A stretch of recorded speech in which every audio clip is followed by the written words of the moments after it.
All right. Well, good morning. Happy Monday, Tuesday. All right. Here we see that's your icebreaker. That's your brain break check. We're going. Here we go.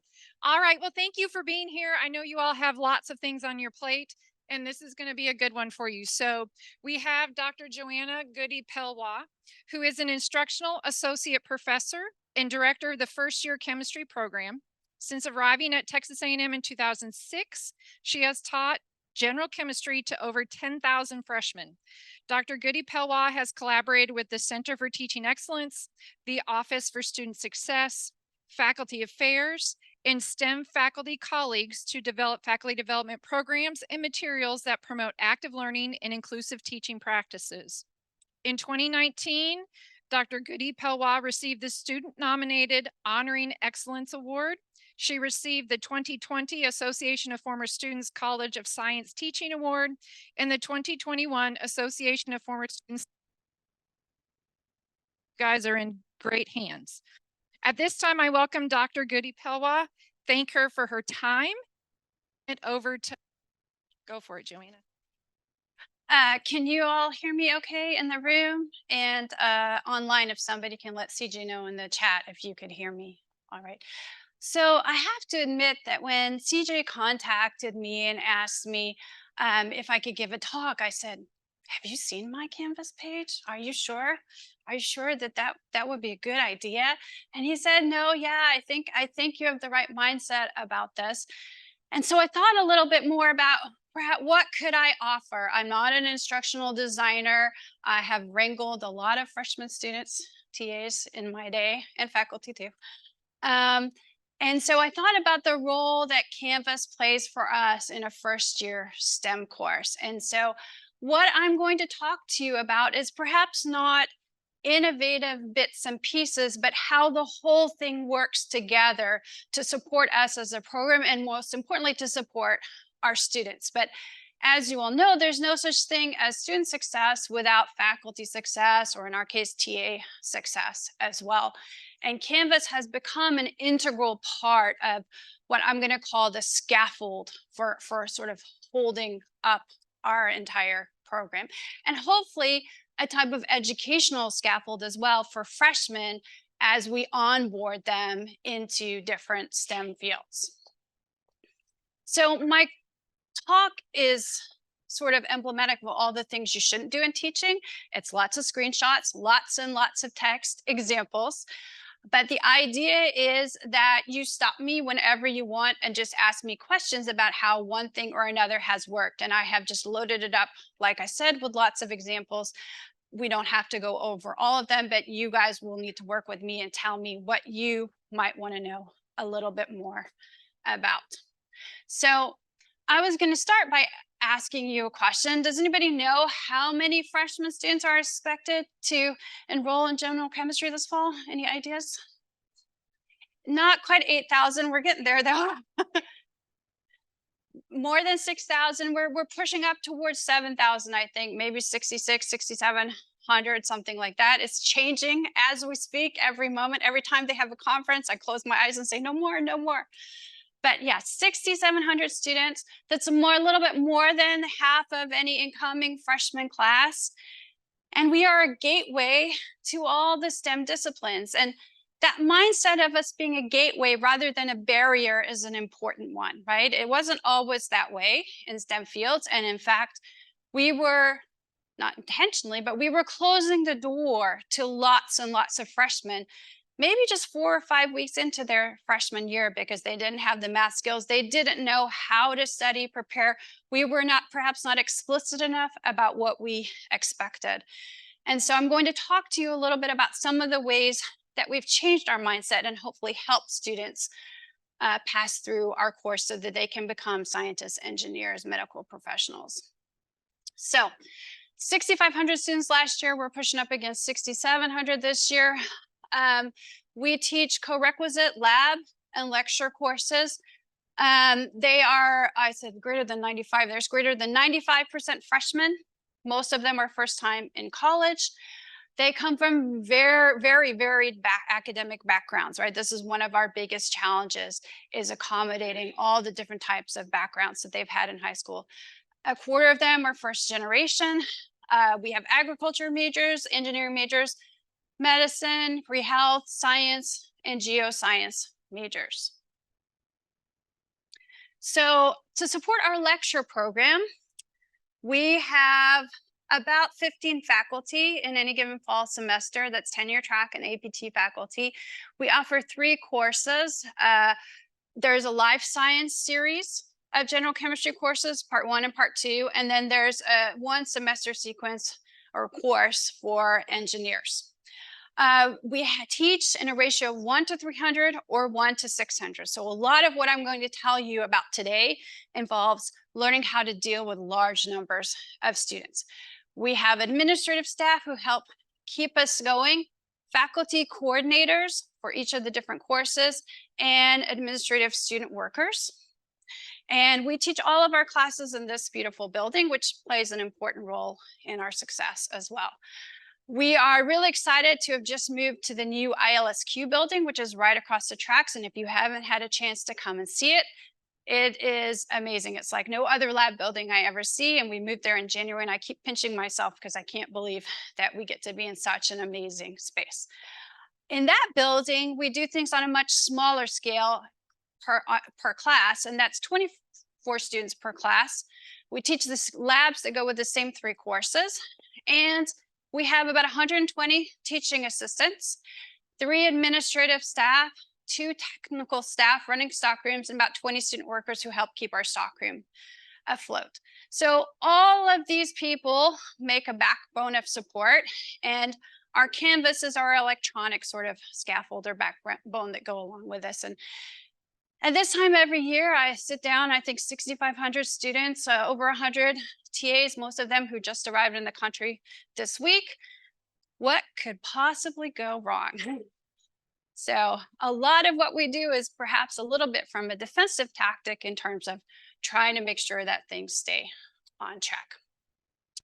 So in our sort of grand scheme of design for our course, at the end of the day, we want to be able to transfer some foundational knowledge, improve problem solving skills and laboratory skills. But we have first semester freshmen, and we have some other perhaps more important goals, which is basically to teach students how to study and how to prepare appropriately for being a STEM student, right? This is as important, perhaps more important than anything we'll teach them in chemistry. We need to make sure that they understand what the expectations are in college level courses. And so we do that by designing low and high stakes assessments, integrating educational technologies.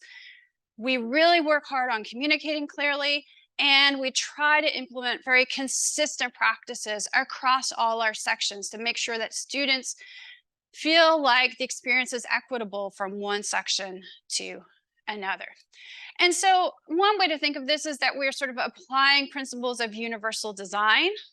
And what I'm going to show you today is how we use Canvas to help us do that. Now, some of the things I'll tell you about are definitely Canvas, and some are maybe a little bit more Canvas adjacent. But I think they're still important to mention. So here's what the front page of my course is going to look like this semester. I'm working hard to try and do some of the things that Jen was just talking about. I've reduced my number of buttons over the years down from something like 9 to 5. So we'll see how that goes. I'm a pages person more than a module person. I find that that tends to work better in a service course where we are just giving them lots and lots of bits of information. And my colleagues, most of us are pages people, though we may convert to becoming modules people one of these days. So I thought I would go through the kind of things that we think about and the kind of things that we try to make sure are clearly outlined on our Canvas page. So policies and expectations, scheduling and communication, notes, videos and objectives, other resources, contexts, and technology integrations, and then assessments and assignments. And like I said, we can spend any amount of time that you want on any one of these particular topics, because I can guarantee you that I've probably made all the mistakes in the book where they're concerned. Strategies for success in the course, right? So syllabi can often just be, don't do this, don't do that. but what do you need to do to be successful? And language that sort of indicates in your welcome, my job is here to help you be successful. That's my only goal, not to try and catch you doing all these things that I'm going to tell you not to do in my syllabus. So having something about strategies for success, in particular for freshmen, is important. How should you think about moving through this course? You can think about a more inclusive late work policy, right? When you have lots and lots of students, keeping up with all the things that can be going on in their lives is really, really difficult. And someone suggested to me a few years ago that although when you stand up in front of your class to some degree, when there's 600 of them, you need to make it seem like late work is really not acceptable because you can't handle it. On the other hand, there are people in the room who have real life issues going on, who may need a little bit of grace there. So I changed my language just very slightly to say late work will only be accepted after the assignment due date with permission from me. So that's now telling them, you can find me and I will consider it, right? Again, when I stand up in class, I don't say that. Please contact me if you're a little bit late, because that can open the floodgates. But just that little change, I think, makes a huge amount of difference to students.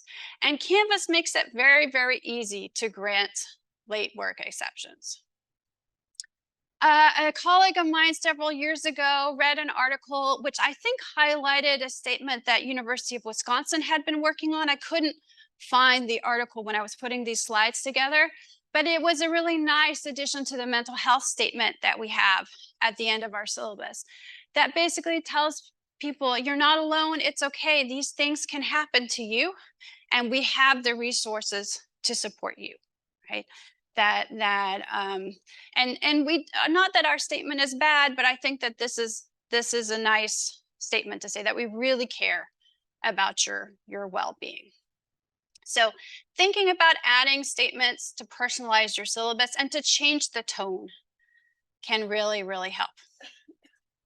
So then the next thing I think about a lot is, how should I let students know how they should move through my course? So one example is through modules, for example, or how you organize your pages. But I have my own child who's in college, so he is about to start his second year at that other school that wears burnt orange. And I noticed one weekend last fall when he came home and he had his computer, that he just lived by the Canvas calendar. The Canvas calendar told him exactly what he needed to do every week. And so I realized that if I wanted students to prioritize things in my course, whether they were actual assignments or not, I needed to be better about putting things in the Canvas calendar, because I want my assignments to be there as well. I want them to not forget to do what's in my course. And I want them to be able to look at their week and see what's there. And I noticed people were putting in things like office hours, other help opportunities, and things like that. All right, so they really do look at this calendar all day long now, and it is actually really nice for them. They don't necessarily transfer that information into their phones like I would. They just open Canvas, and every announcement, every bit of information that they need is there. So here's some things that we learned, though, along the way, and I think many of you know this in terms of best practices. Don't make things due at 12 a.m. or 12 p.m. It's confusing for people to remember what's noon and what's not. Or if it's noon, make it noon.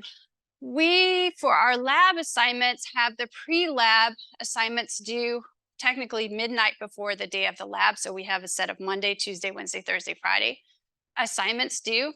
And to give students a little bit of extra time, they decided to set the due date at 1 a.m. But now if it's due at 1 a.m. on Tuesday, that moves into the Canvas Tuesday to-do list, and you don't see it on your Monday to-do list. Although students, that's still definitely Monday, right? That's not Tuesday yet. So we were trying to be helpful, but actually we caused ourselves quite a bit of trouble by doing that. You can also consider building your own course schedule in Canvas. There may be a reason for doing that if the things that you want to link out to work better that way. I'll show you some examples in a second. Consider adding things like office hours to your Canvas calendar. Um, the other thing in terms of communication is to check your Canvas mail, or decide perhaps that all your communication with students is through Canvas mail. It's a little clunky at times, but for me, I'm going to try that this semester and try and keep all that mail in one place. Um, the final thing with regards to communication is that um, we have figured out recently that students don't like to read their email. Most of you have probably figured out that too. Again, if Canvas is their central place where they go, Canvas announcements work just great. We almost never use our listservs anymore. And moreover, what I find is it's not that they can't find you and send you an email, but that temptation to automatically, before they've thought about it or looked for the answer to a question, that reply button is not there in the same way that it is in their email inbox. And I don't get 50 emails off the bat every time that I make an announcement. So when you have large numbers of students, a Canvas announcement is a great way to go. So just to give you an idea from the student view, this is what their Canvas calendar looks like. This is just something that I pulled off of line from another university. They have their assignments in their different courses, color coded. They have to-do lists in other views. And so again, I strongly encourage you to look over your students' shoulders if you don't believe me when they come to office hours, and see that they are arranging their weeks and keeping track of what they need to do by looking at lists of things in Canvas. So here's an example of a calendar I have used. So if the calendar is sort of your one-stop shopping point, it can be very, very useful. So we tend to build our own Monday, Wednesday, Friday, Tuesday, Thursday schedules that helps new faculty who are moving into the course to know what the pacing is. And then we link out to everything else from there. So this is from my spring semester. It looks like it was a Tuesday, Thursday course. I have links out to the units. I have where they can find the learning objectives. I have links out to the text that they can read, links to videos of the lecture. So anytime I give a lecture, I record the lecture. One, there's nothing that I say in that recording, because we don't talk about religion or politics that somebody could clip a soundbite from and cause trouble. And two, I always have people absent on any day, and perhaps tens of people absent. And it's very helpful for students to go back and be able to watch that lecture. And then I have weekly assignments, homework, mock quiz in this case, and a survey called Tell Me About Yourself. And so I found this to be very helpful. So some students just want to look at what you have to do in chemistry. And in particular, if you're using third-party links that aren't really deep integrated, this can be a great way to go. We do this for our labs as well. So we have sets of pages for each day of the week, and then we tell them how they're going to move through the semester and what's coming up in each particular week. All right. Another question I have for you is, how are students supposed to know how they are supposed to learn in your class, right? It may seem very obvious to us. We may give great lectures. We may have amazing learning outcomes. We may have great assignments, but sometimes it's hard to believe. It's hard for students to connect the dots or see the patterns in the way that they're supposed to learn. So for example, in any intro STEM student needs to learn how to use problems, work out problems, usually of sort of a quantitative nature, to self-assess, right? That's how they know what they're doing. So we've spent a lot more time thinking about how to be more explicit about those kinds of things. And what was really shocking to us at first is we saw scores go up pretty quickly as soon as we started doing that, right? So what that means is that was an us problem, not a student problem. And so sometimes it's very, very easy to say, well, they should know something. But it's just not necessarily that obvious. And some students have been conditioned and trained by their high school or AP curriculum, and some students haven't. And so as you're thinking about putting your course together, give a lot of thought to this particular topic. And we could go on and on about this forever, but here's some ideas. Here's a front page to one of the lab pages. Welcome to this lab. Here's what you're supposed to do. 1, 2, 3, 4. There are no modules in this course, but we'll use pages for this. Use the Canvas calendar this way. View your grades that way, right? Again, we're talking about freshmen. You will not see grades in Canvas right away. There'll be about a 1 week delay because we're talking about TAs. And so that should be very helpful to students. This is not easy to see, but basically this is a page that tells my students how to use the components of the course. So what's the general format? Is it flipped or is it traditional? What are the general topics? What are the general learning objectives? Where do you find the more topic specific learning objectives? What are you supposed to do in this flipped class, before class, during class, and after class? Right?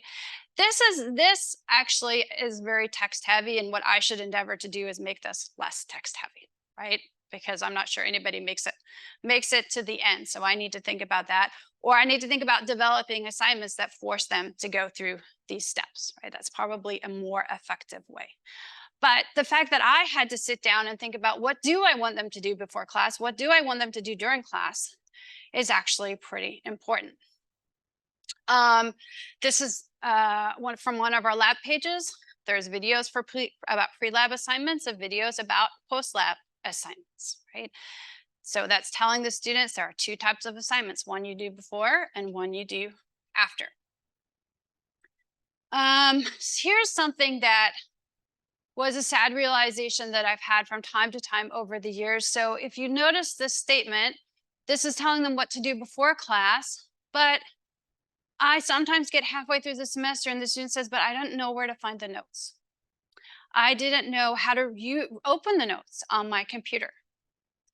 And you will have students who will not be able to do that. And 6, 8 weeks in, you'll hear from them about this. And that's really heartbreaking, right? And it's because they feel a little worried. So now more and more, I have directions about this. If you want to see the notes, you need to log into your A&M Google account. You might need to use Acrobat Reader, right? Most of the students are way more savvy than us about this kind of thing, but some of them don't know. You can look at the course schedule. Here's the link. So during class, we actually tend to do a lot of this stuff, especially in the first couple of weeks. Okay, where did you find this? Let's take a look. Ask your neighbor if you can't see it, and so forth. So building that into your practice is very, very important.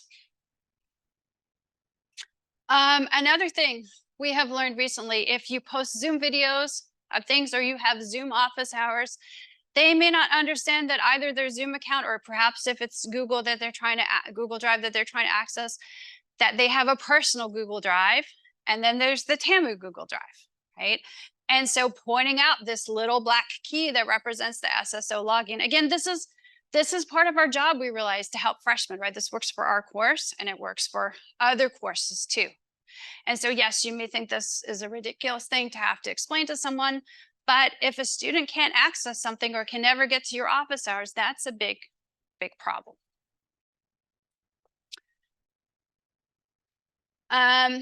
And so I should stop and see if there are any questions at this point or comments.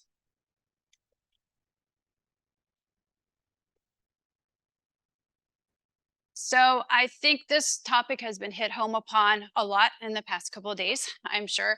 You need to be explicit about your learning objectives. This is a rather short list for one topic that I have, but it tells them exactly what they need to be able to do. It keeps me honest as well when I'm writing my quizzes and exams, because we all have favorite questions or topics that we gravitate to. So I go through this checklist when I'm checking to see that I've tested on them over what I say I'm going to test them over. Now, when it comes to video, you might make professional looking videos like the ones done here using a light board. You might have voice over internet just from a recording in your class. You might have something that, not voice over internet, sorry, voice over PowerPoint.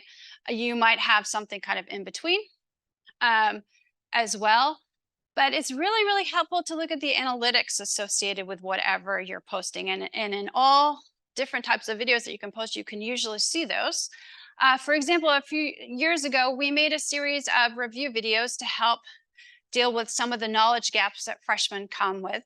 And here's what we noticed. It wasn't the chemistry videos that they were watching. The top 3 videos, and they got thousands of hits within the period of the semester, were math videos. Very basic math videos, mathematical operators, significant figures, logarithms. And then in the top 15, there's a few others as well.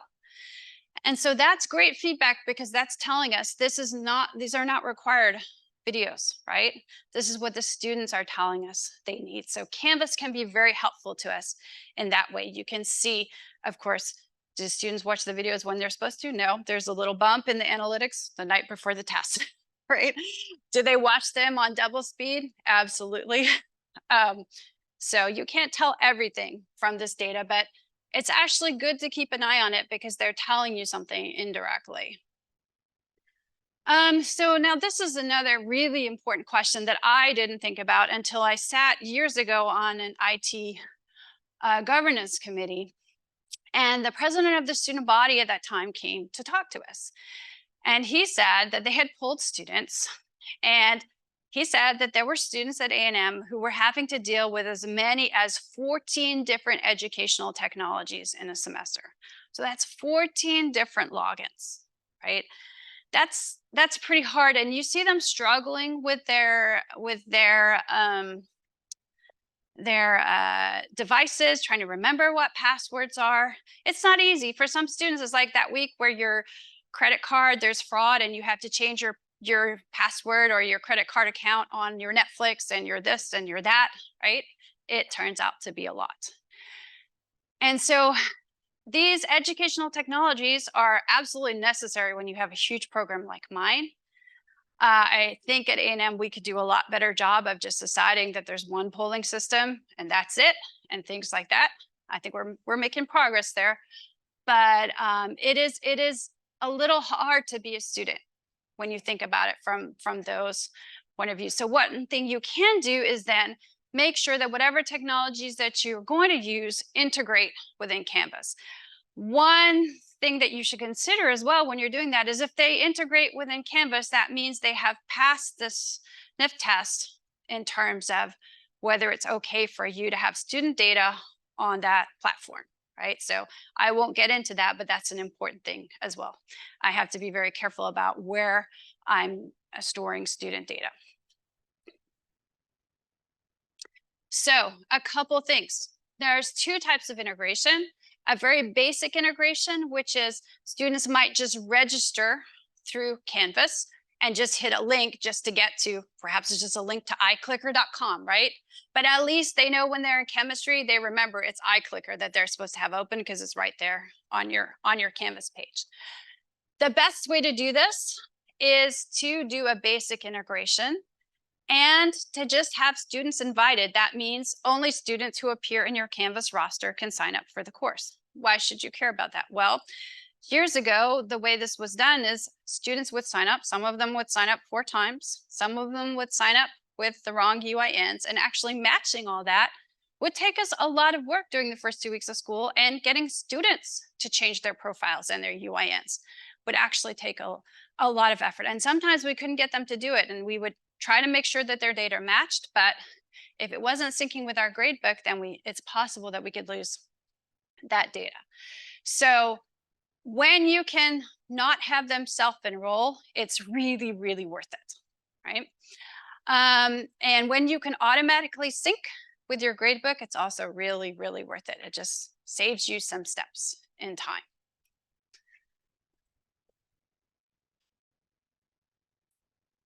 A deeper integration is really nice if you can get it to work. There's pros and cons of doing this. We use large homework systems because we cannot build open access homework systems that come with the types of graphics that we would want to have for chemistry students. So we typically purchase homework systems that come with basically a free book. We don't think about the book hardly at all these days. We think about the homework system. If you were to deep integrate something like a homework system, what that means is the students interact with that system just through Canvas, right? They don't go outside of Canvas. An assignment that exists in the homework system just appears as a Canvas assignment. Now, the downside of that is if you have lots of little modules of homework like we often do in chemistry, it's a bazillion columns in your gradebook. There's no way to have it set up such that you don't get all those bazillion columns. You can turn them off, but they're still in your gradebook, regardless of whether they're in the student's gradebook.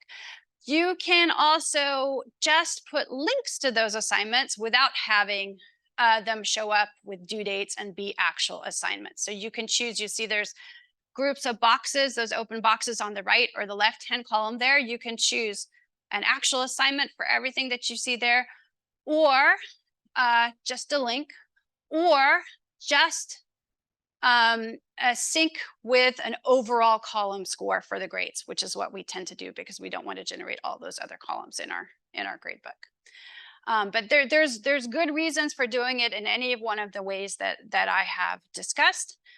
And usually integration helps more than it hurts. Yes, about 5 minutes. Okay. All right. So in terms of resources that you give your students, make sure that it's easy for them to see where there are help desks, opportunities for supplemental instruction, tutoring centers, web resources, your office hours, lists of frequently asked questions, and contact information. And that should be readily available to you from your colleagues if you're a first-time instructor here at A&M. I'm going to talk very briefly about online assessments. It's a mixed bag in terms of high stakes assessments being online. I'm going to go through lists of pros and cons, and then we can talk about specifics if you want. But let's talk a little bit about why you might use them in a large program like mine. So one of our large courses, our engineering course, actually we are sticking with online assessments. We find it really helps in terms of accessibility. It certainly helps to relieve stress on disability resources until we figure out how to build a bigger testing center at this university. Taking 2,500 students out of the pool well, it's not 2,500, but the students who need extra time accommodations associated with those 2,500 students helps to relieve some stress there. It really helps if we can write parameterized questions. So our course is quantitative. And that means we can generate lots and lots of versions of questions and build lots and lots of pools of questions. In Canvas, you can easily align your questions with your learning objectives, so you can do some analysis there. Analytics are automatically generated, so that's nice. That's not that you can't generate them other ways, but it's really easy. For me, I really think about paper usage. The storage of paper, the printing of exams is a massive, massive operation in my program. Right? And in fact, the office that in my program serves our organic chemistry and our general chemistry. So that's 10,000 students that we have to serve. So anytime we can figure out a way to do online assessments, we try to do that. My favorite is that it reduces in-class time. So especially if you have a Tuesday, Thursday course, you lose more time when you give an exam than if you have a Monday, Wednesday, Friday course. And I like to interact with my students in class rather than give them an assessment. Now, there's a whole bunch of cons as well. So it can certainly be very stressful to students worrying about Wi-Fi dropping, things like that. I've had some students tell me that they close their eyes at the end because they don't want to see the score. So the instantaneous score, you can set it to show them the score or not, can be good or bad. It can discourage in a problem-solving course the proper problem-solving techniques. We use online assessments in our engineering course, but we know that those students are getting a pretty good and rigorous math education where they are doing lots of long-form problem-solving. And in fact, I prefer more and more to talk about concepts rather than just plugging numbers into problems in that particular course. Canvas new quizzes is a bit of causes some difficulty to us, if I'm honest, and I wish they would come up to speed a little bit. If you make a mistake in generating a parameterized question, it generates an answer set when you build that question. And unlike previous versions of Canvas or Blackboard, for instance, you cannot edit that. So if I make a mistake and I give a quiz to 700 students and I don't catch it, I usually hope that a student will catch it for me. Then I'm in trouble. I'm going to have to hand grade all those scores. And if they're parameterized, everybody has a different answer, right? So I can't even eyeball it. And so that's a big problem in my opinion. You also cannot, if you generate a parameterized question, generate feedback to the student that has parameterized answer responses. So for instance, your answer for the intermediate step in this problem should have been 2.5 grams and your final answer should have been 5 grams because everybody had a different version of the question. It shouldn't be that hard to do that, but it is.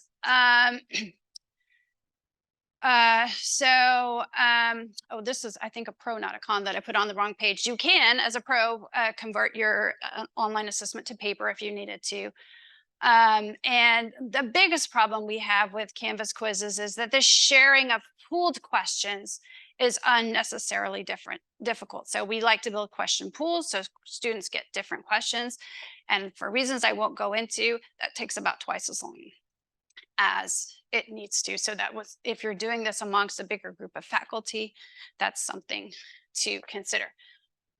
Here's a quick look at analytics from a quiz. So this score is a really interesting distribution of scores. It's pretty typical of what we would call an off-sequence class. So some students who are taking it for the first time, some students who are taking it for the second time. And so you see it's not even bimodal, almost looks trimodal there. And underneath, there are some analytics about a particular question that I asked. So you can see, for instance, this is the quickest way I can see if I maybe made an error in my grading, right? If everybody got a question wrong, there's probably something wrong with my setup, not with the students. All right, I am going to skip to my last two slides. So in setting up all this, what I'll call sort of universal design features and scaffolding, that's what Canvas plays for us, that role. Like I said, there's nothing here that's particularly innovative, but thinking hard about how all those pieces fit together is really important, especially for our younger students, right? We're training them to use the system as they move up through the university, and we're training them to learn how to learn, and we're training them about expectations for courses. And so hopefully, if they know to look for learning objectives in your course, they can look for learning objectives in other courses as well. So here are my best practices. The first one is don't reinvent the wheel, especially if you're teaching a course that other people have taught. So share, be aware of what other people are doing, and along the way, prepare, make a copy of that page and edit it how you would want to edit it for next time. Make sure you have learning objectives. Pay careful attention to student feedback. They will tell you how they feel about things. Ask them explicitly in office hours about whether they like the way your course is set up, and they'll be like, no, Professor X does it this way, and this is much easier. When you can, always post a recording of your lecture. There might be reasons not to do that. You'd have to have a reason to make them come to class, of course, if you're going to do that, but it's a really important thing to do. When we first went online in March 2020, I got this amazing email from a student who said he was a second semester senior, that he had a particular learning disability, and that once I started posting lecture videos, it changed his life, that he realized college would have been a very different experience. And it really stuck with me. I don't know how many students I have like that in any class, but it's no big deal for me to post a video. It's not a great quality video, but anybody can go back and look at the notes and see what I said during class. Your most important due dates should go in the Canvas calendar. Otherwise, other courses will be prioritized over the years. Explain to students how they're supposed to use your site. Demonstrate uses of the site during class from time to time. And then consider your due dates and policies carefully. Think about how things work. If all your students have a calculus exam on Thursday night, don't give them an exam on Friday morning or Wednesday, preferably. All right. So that's all I have to say. Thank you for your time. I'm happy to answer any questions if we have a few minutes.